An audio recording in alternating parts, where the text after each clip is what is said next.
Hola a todos. Hoy vamos a hablar de 7 palabras para potenciar las capacidades emprendedoras de nuestros estudiantes y de cómo las podemos tomar en cuenta en nuestras prácticas educativas y en nuestro currículo. Soy María Caridad García, educadora y coordinadora académica del proyecto Educación Media para el siglo XXI, desarrollado por la Universidad EAN y la Secretaría de Educación en el año 2021. En este video vamos a hablar del emprendimiento desde una perspectiva amplia, es decir, no nos vamos a restringir al emprendimiento como la generación de empresa o de productos comerciales, sino del emprendimiento desde una perspectiva de vida. Es así que nos vamos a centrar en pensar la vida como emprendimiento y vamos a darle un énfasis al descubrir el ADN emprendedor de nuestros estudiantes. Estamos en una época muy compleja, en donde hay muchas oportunidades que el medio nos ofrece para generar producción propia, para generar emprendimientos, pero también una situación compleja llena de crisis, llena de dificultades y de desafíos. En una época como la actual es muy importante desarrollar las capacidades emprendedoras de nuestros estudiantes porque es una forma de garantizar que al menos una persona, es decir, ellos mismos, va a estar tratando de ejercer la gobernanza de su propia vida, de crecer, de cultivar y de generar propuestas personales, culturales, sociales, empresariales que enriquezcan su proceso vital. Desarrollar las capacidades emprendedoras de nuestros estudiantes nos permite darles unas herramientas muy importantes para que en el futuro ellos de manera autónoma puedan hacer una gobernanza de su propia vida más efectiva, ya sea desde una perspectiva personal o desde una perspectiva ocupacional o desde una perspectiva académica. Es así que vamos a reflexionar sobre 7 palabras que debemos tomar en cuenta en nuestras prácticas educativas y en nuestros currículos que nos permiten fortalecer esas capacidades emprendedoras de nuestros estudiantes, de manera que nuestras aulas sean nichos de crecimiento de los estudiantes, nichos para que ellos puedan trazarse un futuro y ejecutarlo, construirlo y desarrollarlo bajo las circunstancias en las que tengan que enfrentarse. Un primer punto que debemos tomar en cuenta son las pasiones de nuestros estudiantes. Esos intereses, eso hacia lo que gravitan nuestros estudiantes, nos permiten identificar cuáles son esas cosas que lo mueven. Cuando queremos emprender, es muy importante iniciar desde el punto de nuestras pasiones o de las cosas que nos motivan a nosotros. Se puede hacer desde cosas que no necesariamente nos motiven, pero el problema es que para emprender se requiere mucho esfuerzo y energía. Y si iniciamos los procesos de formación en emprendimiento partiendo de esas pasiones y esos intereses de los estudiantes, en buena medida estaremos garantizando el compromiso con la tarea y la disposición positiva de ellos. Porque, como hemos visto en la historia de muchos emprendedores, emprender toma tiempo, emprender toma esfuerzo, implica fracasar, implica ganar, implica reflexionar, pero cuando estoy haciendo algo que no me motiva y no me interesa, es muy difícil generar esas condiciones y ese esfuerzo para mantener el proceso del desarrollo del emprendimiento. Por ejemplo, si yo quisiera hacer un emprendimiento, desde hace muchos años yo estoy muy interesada en el arte. En el colegio me encantaba, yo pintaba todo el tiempo, pero pues cuando estudié dejé eso de lado porque pues me volví un adulto y pues pintar ya dejó de ser una prioridad para mí. Pero hace unos años regresó ese interés y lo retomé como parte de un emprendimiento personal y un proceso de crecimiento personal.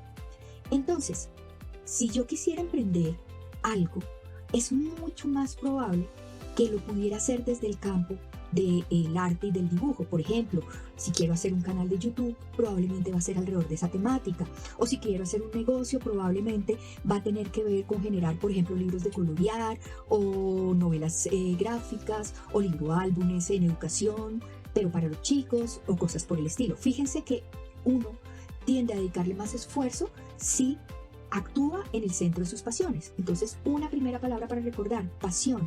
Y la invitación es que desde las actividades que ustedes están haciendo en el currículo, dejen espacios para poder identificar esas temáticas, esas cosas hacia las cuales gravitan sus estudiantes. Pero además hay un segundo punto, y es que también hay otras cosas aparte de las pasiones que mueven a los estudiantes, y son los problemas, la identificación de problemas, ¿sí? Si nosotros ayudamos a nuestros estudiantes a reconocer lo que les preocupa, lo que les afecta o lo que afecta a las personas que les rodean y son importantes para ellos, vamos a darle la posibilidad de empezar a identificar nichos de posibles soluciones que en últimas serían los emprendimientos. Pensarse los problemas implica abrir nuestro campo perceptual, tener una perspectiva más amplia de lo que es un problema y pensarlo como una oportunidad. Siguiendo en la línea de mi ejemplo, uno de los problemas que pasó con la pandemia es que, y que empecé a preocuparme yo porque me encanta pintar, pero me puse a pensar, ¿y qué pasaría si por esta pandemia pues ya no puedo tener acceso a las acuarelas o a mis pinturas, pero yo quiero seguir pintando, pero si se cierran las fábricas, si hay escasez de materiales, ¿qué puedo hacer? Y eso me lleva a hacerme una pregunta y a tratar de solucionarla, y entonces, ¿cómo se hacen las pinturas? ¿Será que yo puedo que con las cosas que hay en mi casa generar o hacer o crear o fabricar acuarelas o témperas? Y entonces me he puesto a mirar y pues frente a ese problema empecé a aprender cómo se hace una pintura.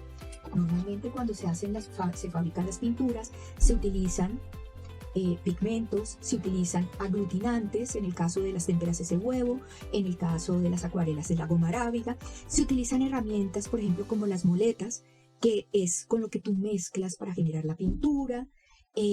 Cuando generas la pintura o cuando fabricas la pintura, la creas y la mezclas y la ubicas en cajitas. Entonces empieza a ver las preguntas y los problemas. Bueno, listo, y si ya sé cómo fabricarla, si ya sé cómo hacerlo, ¿en qué la voy a poner? ¿Sí?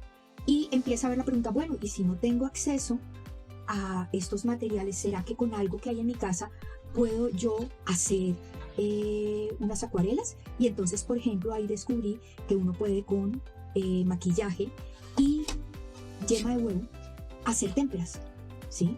Y entonces empiezo a darle vueltas a un problema y eso me lleva a pensar en un propósito. ¿Qué quiero hacer? La tercera P es ayudar a los estudiantes a partir del conocimiento de esas pasiones y de esos problemas, identificar y construir unos propósitos. Entonces puede que lo que yo quiera hacer es hacer o fabricar unas pinturas con los materiales que encuentro en mi casa o con materiales profesionales. Puede que yo lo quiera hacer para mi uso personal, pero por ejemplo cuando empecé a hacer mis pinturas, mis acuarelas, y a mostrarle a algunos de mis compañeros o amigos las pinturas que fabriqué, me dijeron, pues si usted hace las pinturas, nosotros se las compramos, porque también queremos trabajar y está difícil y están costosas. Si usted consigue hacerlas de muy buena calidad y a precios más cómodos, pues ya tienes acá un nicho. Entonces fíjense que yo puedo tener un propósito que puede ser personal, como hacer las acuarelas para mí, puede ser un propósito comercial, hacer las acuarelas para vender. Y al pensar en los problemas, por ejemplo, puedo también preguntarme, bueno, ¿y cómo voy a guardar esas acuarelas que voy a crear? Entonces, por ejemplo, con mi esposo creamos esta impresión 3D como paleta para colocar las pinturas que estoy creando, ¿sí? Que estoy fabricando. Entonces, fíjense que un tercer punto o una tercera palabra que debemos empezar a incluir es, bueno, identificar y armar esos propósitos. Ahora, esos propósitos nos llevan a proyectarnos, ¿sí? Entonces, no es solo decir, quiero hacer esto por esta razón, para desarrollo personal, para desarrollo comercial, sino, bueno, entonces, para hacer eso, a corto plazo, ¿qué debo hacer? A mediano plazo, ¿qué debo hacer? A largo plazo, ¿qué debo hacer? ¿Cómo me veo a largo plazo? ¿Cómo me veo a mediano plazo? ¿Cómo me veo a corto plazo? Esa proyección nos permite ver en qué lugar del universo, del planeta, del futuro, de mi vida, quiero estar con relación a ese emprendimiento en el futuro. Y eso nos lleva inevitablemente a la quinta P, que tiene que ver con planear. Es decir, no es suficiente decir que yo quiero tener una fábrica de acuarelas o que quiero tener suficientes acuarelas para no tener que comprar nunca más en una tienda. No es suficiente con ponerse la meta, porque también hay que hacer una planeación, generar un proceso, idear cómo voy a llegar allá. Y esa es una habilidad que es necesario desarrollar. Entonces, si se fijan, debemos enseñarles a trabajar e identificar los propósitos y planteárselos, a proyectarse, que implica hablar de cómo se ve cuál es esa visión en el futuro, y a planear, que quiere decir cómo voy a llegar hasta allá. Y en los casos del emprendimiento puede tener que ver con cosas como la planeación financiera, no solo la planeación de la generación del producto o del proceso, implica planear todas las dimensiones que están abordadas en la naturaleza del emprendimiento que se está trabajando. Adicionalmente, de eso se desprende algo muy importante, y es que para desarrollar emprendimientos, ya sean personales, empresariales, culturales, sociales, toca prepararse, ¿sí? Toca prepararse porque todo emprendimiento va a implicar una formación constante. Por ejemplo, yo para trabajar con lo de mis acuarelas tuve que estudiar algo de física, algo de química, entender cómo funcionan y cómo se generan unas suspensiones, porque por ejemplo las acuarelas son una suspensión de pigmento en un aglutinante, y para hacer la mezcla no es suficiente con cucharear y batir, sino que se necesita ejercer presión sobre las partículas que yo estoy mezclando de manera que se integren de la manera más homogénea posible. Pero también tengo que estudiar sobre la historia de cómo se han desarrollado estas pinturas. Así fue como yo descubrí que con clara de huevo o con yema de huevo y con maquillaje o con pigmentos para pintarse la cara, puedo hacer unas témperas que me permiten hacer dibujos como este. Este dibujo lo hice con maquillaje, ¿sí? Y con clara de huevo y con yema de huevo. Eso me permite a mí varias cosas. Cuando yo entiendo que el emprendimiento implica prepararse, yo como persona también estoy sintiendo que voy creciendo. Y eso para los estudiantes es una gran ganancia, ya sea que estemos hablando de un emprendimiento personal o de un emprendimiento comercial. Y finalmente, un elemento que no puede faltar en todo este proceso, y es el perseverar. Debemos desarrollar la capacidad de perseverar de nuestros estudiantes, porque para emprender hay que moverse, hay que trabajar, hay que equivocarse. A veces hay que aprender a decir, este proyecto hay que pararlo. Pero muchas veces no es después de un primer fracaso. Es después de superar varios obstáculos y hacer un balance en donde se dice, no, no es viable este proceso, o sí lo es viable. Pero en el intertanto, si el estudiante no es capaz, o la persona, de perseverar, no tiene la paciencia, no es capaz de tolerar la frustración, aplazar la gratificación, porque muchas veces los resultados uno no los ve ahí mismo, va a ser difícil que pueda emprender.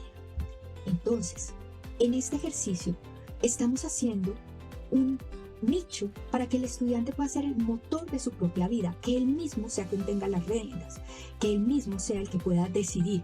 Así decida trabajar, por ejemplo, dentro de una empresa, puede tener la opción de generar intraemprendimientos, que quiere decir emprender al interior de las empresas, o generar su propio emprendimiento en el campo ocupacional que quiere, o si se dedica también en el campo más académico, durante el proceso académico, ser constructor de ideas, ser constructor de procesos, o como en el ejemplo que yo les estoy dando, ser constructor de cosas o de procesos que alimentan tu crecimiento personal. Es así que, para cerrar, los invito a ustedes a pensar cómo involucrar esas pasiones, esos problemas en el trabajo que están haciendo, y cómo enseñarles a los estudiantes que esas pasiones y esos problemas son relevantes para la construcción de su perspectiva de vida. De manera pragmática, también hay que enseñarles o desarrollar la capacidad de formular propósitos, de proyectarse y de visualizarse a corto, mediano y largo plazo. Y también las habilidades de planeación estratégica, planeación financiera. Recordarles y dar una impronta en ellos de que prepararse es en buena medida la clave, porque es que si bien muchas cosas en los emprendimientos pueden darse por azar, el azar solo favorece a las mentes preparadas. Y en últimas, una disposición muy muy importante, la de perseverar. Si usted no es paciente, si no es tolerante a la frustración, si no es capaz de esperar y aplazar gratificaciones, va a ser difícil emprender, ya sea en el campo personal, ya sea en el campo laboral, en el campo académico. Esa es una reflexión muy importante para ustedes, porque además no solo vale la pena integrarlo en el currículo, sino también en nuestro campo profesional como educadores. Como educadores somos emprendedores también. Nosotros generamos y construimos procesos educativos. Es una invitación para que no lo miren solo desde el currículo que están trabajando y sus prácticas docentes, sino también su propia vida. Es un proceso de construcción y de crecimiento.